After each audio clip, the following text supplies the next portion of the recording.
Assalamualaikum warahmatullahi wabarakatuh. Perkenalkan, nama saya Feli Oktaviani. Saya berasal dari kelas IPA C. Baiklah, di sini saya akan mempresentasikan hasil dari mini riset saya yang berjudul Budidaya Ikan Mas atau Cyprinus carpio sebagai upaya konservasi sumber daya alam di Sungai Bange, Kelurahan Balai Gadang. Mini riset ini dibuat untuk memenuhi tugas mata kuliah konservasi sumber daya alam yang diampu oleh Bapak Arif Mutakin, MPD.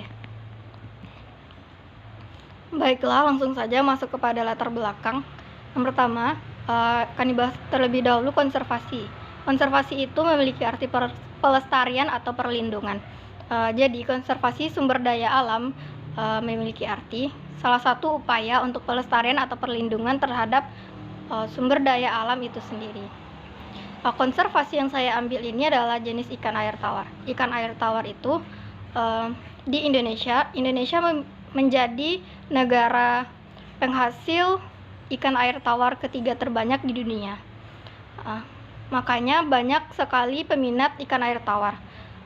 Kan tetapi produksi ikan air tawar itu sendiri masih sangat kurang. Karena itulah dibuat budidaya ikan air tawar ini. Budidaya itu sendiri artinya kegiatan terencana atau pemeliharaan. Sedangkan budidaya yang saya ambil itu adalah ikan mas atau Cyprinus carpio, di mana ikan mas itu memiliki banyak sekali manfaat. Salah satunya secara ekonomis dia sangat menguntungkan karena dapat diperjualbelikan.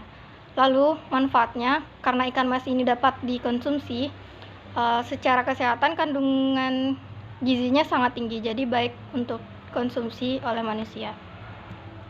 Lanjut pada tujuan mini riset saya ini, yaitu untuk mengetahui cara budidaya ikan mas yang baik sebagai upaya konservasi sumber daya alam di Sungai Bange. Lanjut pada metode yang saya gunakan. Yang pertama itu jenis mini risetnya menggunakan penelitian deskriptif dengan pendekatan kualitatif. Lalu subjek dan objek mini riset saya ini, subjeknya adalah budidaya ikan mas di Sungai Bange, sedangkan objeknya adalah ikan masnya. Lalu sumber dan teknik analisa datanya, data itu saya ambil atau diperoleh dari baik itu secara langsung dan tidak langsung. Data yang didapatkan tuh akan dianalisis secara deskriptif melalui data yang diperoleh itu didapatkan dari pertanyaan yang diajukan kepada narasumbernya. Lanjut kepada hasil mini riset yang saya dapatkan. Yang pertama itu tempat budidaya. Tempat budidaya yang dipakai itu adalah menggunakan kolam tembok yang panjangnya 2 x 4 meter untuk bibitnya, sedangkan 3 x 6 meter untuk induk.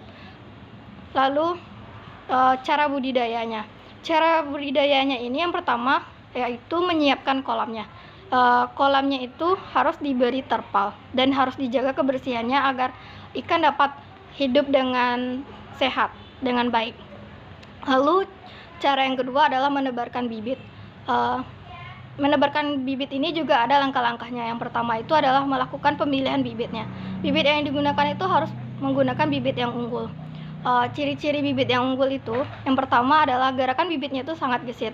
Lalu yang kedua, kulit dari bibitnya itu mulus dan tanpa jamur, tanpa dihinggapi oleh jamur.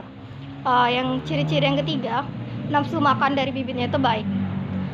Cara menebarkan bibitnya ini juga memiliki rasio. Rasio dari menebarkan bibitnya ini adalah 20 ekor per meter persegi. Jadi kolam yang dipakai itu memiliki panjangnya 2 x 4 meter persegi. Jadi dapat dilakukan penebaran bibit itu sebanyak 40 ekor. Sedangkan pakan yang digunakan adalah pelet. Lalu selanjutnya adalah pemanenan. Panen ikan mas ini dapat dilakukan pada umur 5-6 bulan. Ukuran yang dapat dipanen itu ukuran beratnya 300-400 gram per ekornya. Sedangkan harga jual dari ikan mas itu Rp30.000 per kilogramnya. Lanjut pada kesimpulan, didapatkan cara budidaya ikan mas Cyprinus carpio di daerah Sungai Bange itu sudah baik dan mendapat banyak sekali perhatian dari masyarakat, baik itu dari dalam daerah atau di luar daerah. Karena bibit dan pembesaran ikan mas itu dilakukan pada daerah Sungai Bange itu sendiri. Baiklah, hanya itu yang dapat saya sampaikan. Mohon maaf atas segala kekurangan. Saya sudahi dengan Assalamualaikum warahmatullahi wabarakatuh.